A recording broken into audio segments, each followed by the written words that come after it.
ලංකාවට මේ වෙද්දි සුපිරිම ප්ලෑන් එකක් තියෙනවා. හොඳම සිටිස් 16ක්. මේවට කියනවා මෙට්‍රෝ රීජන්ස් 16ක් 2050 වෙද්දි හදන්න. මේක ප්ලෑන් එකක් කරන්න පුළුවන් වේද දන්නේ නැහැ. මෙන්න මේ ගැන තමයි අද අපි කතා කරන්න බලාපොරොත්තු වෙන්නේ. 2007 අවුරුද්දේ පළවෙනි වතාවට ලංකාව තමන්ටම කියලා ස්ට්‍රැටජික් ප්ලෑන් එකක් එලි දක්වනවා. මේකට අපි කියනවා නැෂනල් ෆිසිකල් ප්ලෑන් එක කියලා. මේ ප්ලෑන් එකේ හැටියට මේ ඔබට පේන මැප් එකේ හැටියට මෙට්‍රෝ රීජන්ස් 5ක් හදන්න යෝජනා වුණා. මේ මෙට්‍රෝ රීජන්ස් 5 ඇතුලේ මෙට්‍රෝ සිටිස් 9ක් හදන්න යෝජනා වුණා. මොනවද මේ මෙට්‍රෝ රීජන්ස් 5? එකක් තමයි වෙස්ටර්න් මෙට්‍රෝ රීජන් එක. දෙවෙනි එක තමයි හම්බන්තොට මෙට්‍රෝ රීජන් එක. තුන්වෙනි එක ඊස්ටර්න් මෙට්‍රෝ රීජන් එක. හතරවෙනි එක නෝර්ත් සෙන්ට්‍රල් මෙට්‍රෝ රීජන් එක. පස්වෙනි එක ජැෆ්නා මෙට්‍රෝ රීජන් එක. වෙස්ටර්න් මෙට්‍රෝ රීජන් එකේ එක මෙට්‍රෝ සිටි එකක් හදන්න යෝජනා වුණා. ඒ තමයි කොළඹ මෙට්‍රෝ සිටි.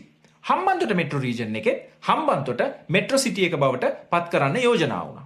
ඊස්ටර්න් මෙට්‍රෝ රීජන් එකේ මෙට්‍රෝ සිටිස් දෙකක් යෝජනා වුණා. එකක් අම්පාර අනිත් එක බැටි. එහෙම නැත්නම් මඩකලපුව. නෝර්ත් සෙන්ට්‍රල් මෙට්‍රෝ රීජන් එකේ තමයි මෙට්‍රෝ සිටිස් වැඩිම ප්‍රමාණයක් හදන්න යෝජනා වුණේ. එතනදී මෙට්‍රෝ සිටිස් 4ක් හදන්න යෝජනා වුණා. මොනවද මේ මෙට්‍රෝ සිටිස්?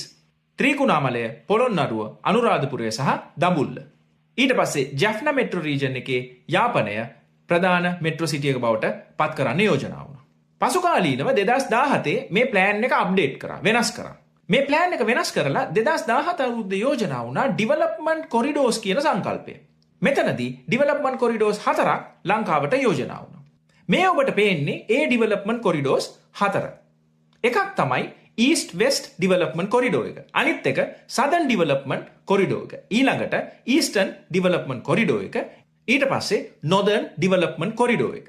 මේ ඩිවලොප්මන්ට් කොරිඩෝස් ඇතුලේ සහ පිට මෙට්‍රෝ රීජන්ස් යෝජනා වුණා. ඔබට මතක නම් කලින් යෝජනා වෙලා තිබ්බේ මෙට්‍රෝ රීජන්ස් 5යි. මෙතනදී මෙට්‍රෝ රීජන්ස් 16ක් යෝජනා වුණා. මෙතනදී වැඩිපුරම මෙට්‍රෝ රීජන්ස් යෝජනා වුණේ ඊස්ට් වෙස්ට් ඩිවලොප්මන්ට් කොරිඩෝ එක ඇතුලේ.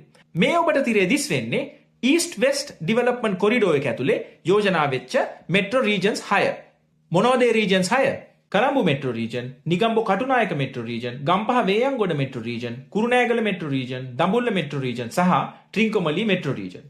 ඊට පස්සේ නොදර්න් ඩිවලොප්මන්ට් කොරිඩෝ එකේ ජැෆ්නා විතරයි මෙට්‍රෝ රීජන් එකක් විදියට ප්‍රොපෝස් වෙලා තියෙන්නේ. සදර්න් ඩිවලොප්මන්ට් කොරිඩෝ එක ගත්තොත් එහෙම මෙට්‍රෝ රීජන්ස් 4ක් යෝජනා වෙලා තියෙනවා.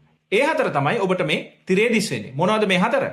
හම්බන්තොට, මාතර, ගාල්ල සහ Embilipitiya metro regions. Eastern development corridor එකේ 3ක් යෝජනා වෙලා තියෙනවා මෙට්‍රෝ රීජන්ස්. මොනවද ඒ 3? අම්පාර, බැටිකලෝ සහ කල්මුනේ මෙට්‍රෝ රීජන්ස්. ඊට අමතරව තවත් මෙට්‍රෝ රීජන්ස් දෙකක් යෝජනා වෙලා තියෙනවා මේ ඩිවලොප්මන්ට් කොරිඩෝස් වලින් එළියේ. ඒ දෙක තමයි අනුරාධපුර මෙට්‍රෝ රීජන් එක වගේම කැන්ඩි මෙට්‍රෝ රීජන් එක. අනිත් රටවල් දිහා බැලුවට පස්සේ ප්‍රධාන වශයෙන්ම මේ වගේ ව්‍යාපෘති වලට සල්ලි හොයාගෙන තියෙන්නේ එක්ක ආයෝජන වලින් එක්ක ණය වලින්. ප්‍රධාන වශයෙන්ම සිංගප්පූරුව, තායිවානය, චීනය වගේ රටවල් ගත්තොත් එහෙම ආයෝජන වලින් තමයි මේ වගේ සුවිශාල ව්‍යාපෘති වලට සල්ලි හොයාගෙන තියෙන්නේ. ඇයි මේ ව්‍යාපෘතිය වැදගත් වෙන්නේ? ඔබ විශ්වාස කරනවද මේ වෙද්දි ලංකාවේ සිද්ධ වෙන සම්පූර්ණ ආර්ථික ක්‍රියාවලියෙන් 42% සිද්ධ වෙන්නේ කොළඹ. 42% සිද්ධ වෙන්නේ කොළඹ. හැබැයි ලංකාවේ සම්පූර්ණ ජනගහනයෙන් 28%යි 2019 වෙද්දි කොළඹ ජීවත් වෙලා තිබ්බේ. ලංකාවේ මේ වෙනකන් හිටපු කිසිම ආණ්ඩුවක් සමත් වුණේ නැහැ කොළඹට කේන්ද්‍රීය වෙලා තියෙන මේ ඩිවලොප්මන්ට් එක, මේ සල්ලි ටික කොළඹින් පිටට ගෙනියන්න. අන්න එහෙම ගෙනියන්න මෙන්න මේ නැෂනල් ෆිසිකල් ප්ලෑන් එක එක්සිකියුට් කරන එක හරිම වැදගත්. එහෙම වුණොත් අපිට මේ කියන මෙට්‍රෝ සිටිස් 16 2050 වෙද්දි බලා ගන්න පුළුවන් වෙයි. කොළඹින් පිටත් දියුණු පළාත් අපිට බලා ගන්න පුළුවන් වෙයි. එහෙම නැති වුණොත් මතක තියාගන්න. අද කිව්වා කියලා මතක තියාගන්න. කවදාවත් කොළඹින් පිටට ලංකාවේ දියුණුවක් දකින්න හම්බ වෙන එකක් නැහැ. ඔන්න ඔහොම තමයි ලංකාව 2050 වෙද්දි සුපිරිම නගර 16ක් හදන්න ප්ලෑන් කරලා තියෙන්නේ. මොකද්ද ඔබේ අදහස මේ සම්බන්ධව? කමෙන්ට් කරන්න.